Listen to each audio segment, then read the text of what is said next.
2 Samuel 24, 1, traduction du monde nouveau. La colère de Jéhovah s'éleva de nouveau contre Israël quand on incita David contre eux en disant va, de nombre Israël et Juda. Donc ici,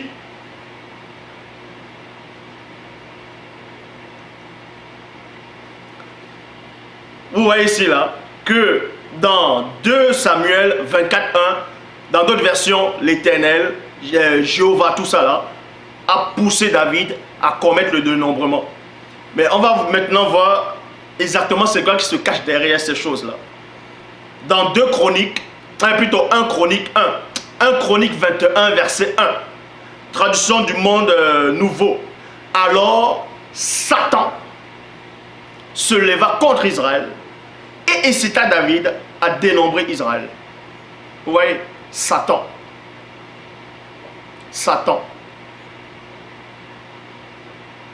Comme j'avais démontré déjà que Jéhovah, l'Éternel, Adonai, Yahvé, tout ça là, ce sont des démons de haut rang. Or ici là, ce qui se cache derrière ces démons là, c'est Satan lui-même. Parce que le mot démon, c'est quoi déjà? Bon, on ne va pas vous donner la définition de démon, mais parmi la définition de démon, il y a le mot contradicteur. Donc, vous voyez ici que premièrement, on vous dit qu'ils ont vu Jéhovah, ils ont vu l'Éternel, ils ont vu Yahvé, ils ont vu Adonai, ils ont vu Elohim, ils ont vu Yahweh, ainsi, tous les noms qu'on va lui donner. Et qu'il était même assis. Donc, où il était assis, c'était quoi? C'était fabricant quoi? Donc, votre Dieu peut même s'asseoir. Parce qu'il est fatigué, il s'assoit même. N'importe quoi. Dans Genèse 6, traduction du monde nouveau. Et Jéhovah regretta d'avoir fait les hommes sur la terre. Et il fut peiné dans son cœur. Donc votre Dieu a un cœur.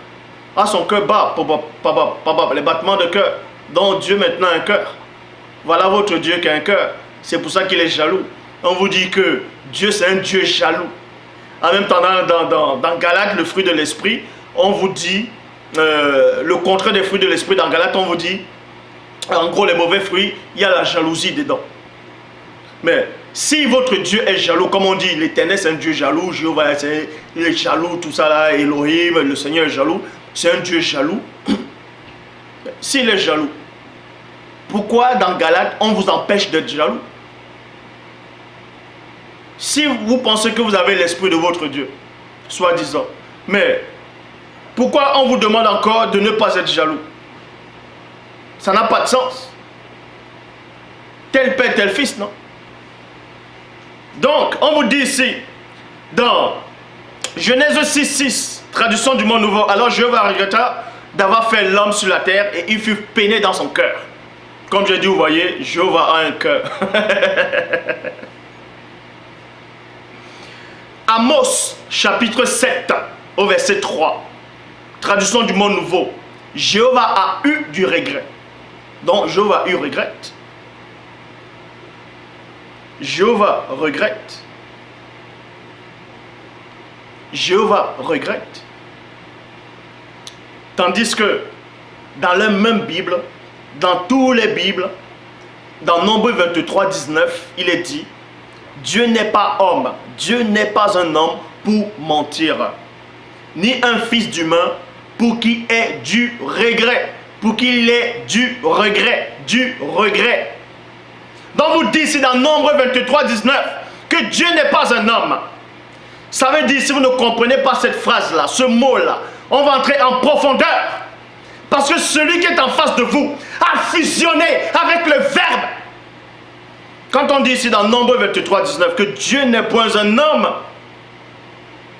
ce n'est pas, on ne vous a pas dit que Dieu n'était pas un homme, ou bien Dieu n'est pas, ou bien Dieu ne sera pas. Ça prend tous les temps. Ça veut dire que Dieu n'a jamais été un homme. Dieu n'est pas un homme. Il ne sera jamais un homme. Donc tous ceux-là qui ont reçu l'esprit du démon en eux, qui disent que Dieu s'est débrouillé, il est venu sur terre en tant que JC. Faites très attention. Donc, Nombre 23, 19. Dieu n'est pas un homme. Dieu ne se contredit pas. Dieu ne regrette rien. Parce que tout ce qu'il fait, c'est parfait. Tandis que Jéhovah a du regret. On vous montre ici que Jéhovah n'a rien à voir avec Dieu. L'Éternel n'a rien à voir avec Dieu. Yahvé, Adonai, Elohim n'a rien à voir avec le grand architecte. Vous allez dire, ouais, le grand architecte, c'est les maçons qui le disent. Mais Paul a parlé que Dieu est le constructeur, il est l'architecte. Genèse 22, verset 1. Traduction du monde nouveau. Or, après cela, après ces choses, il arriva que, écoutez attentivement dans la traduction du monde nouveau. Après cela, dans Genèse 22, verset 1, après cela, il arriva que le vrai Dieu. Ah, donc parce que pour eux, le faux Dieu c'est qui alors? C'est qui le faux Dieu? Mais néanmoins, on va lire cela. Il arriva que le vrai Dieu mit Abraham à l'épreuve. Et lui dit donc, 2 points, Abraham, à quoi il lui dit? À quoi celui-ci dit? Me voici. Tandis que dans Jacques, chapitre 1, verset 13, toujours dans la traduction du monde nouveau, il est dit que personne, lorsqu'il est dans l'épreuve, ne dise je suis en train d'être éprouvé par Dieu. Car Dieu ne peut être éprouvé par des choses mauvaises. Et lui-même n'éprouve personne de cette façon, entre guillemets, entre parenthèses, de cette façon. Donc, dans Genèse 22, verset 1, on vous dit que Dieu a tenté Abraham selon d'autres versions. Et Dieu a mis Abraham à l'épreuve selon d'autres versions aussi. Donc, que soit disant Jéhovah, Yahvé, Adonai, toutes ces choses-là. Tous ces noms bizarres. Et la même Bible dit encore, dans Jacques, chapitre 1, verset 13, que Dieu ne tente personne. Dieu ne met personne à l'épreuve. Donc, ceux qui ont écrit Genèse, ils ont... Vous voyez que ceux qui ont écrit Genèse n'ont rien à voir avec ceux qui ont écrit Jacques. Parce que quand ils sont venus, ils ont pris l'histoire des Noirs. Ils ont trafiqué l'histoire. Ils ont fait croire que la Bible c'est comme ça, Adam était comme ça, tout s'est déroulé exactement comme eux ils pensent. Ils ont pensé que l'homme noir allait rester comme ça jusqu'à la fin du temps. Il n'allait jamais se réveiller. Vous êtes trompés de l'époque. Vous êtes trompés. Car ce monde-ci ne vous appartient pas. Appartient à mon Père. Donc ça m'appartient aussi, je le dis. T'es pas content, tu peux mettre le pouce, c'est ton problème. Tu ne vas rien changer. Je suis là. Et le message que j'apporte restera. De même que Koudoumane dit, le ciel et la terre passeront. Ses parents ne passeront point. Et ses parents sont là en face de vous. Ça ne passe pas. Ça te choque. Que tu acceptes le message que j'apporte ou pas, je t'ai déjà touché. Parce que quand tu dors, tu penses tous les jours comment je vais faire pour nuire à Zouloula. Parce que j'étais déjà marqué.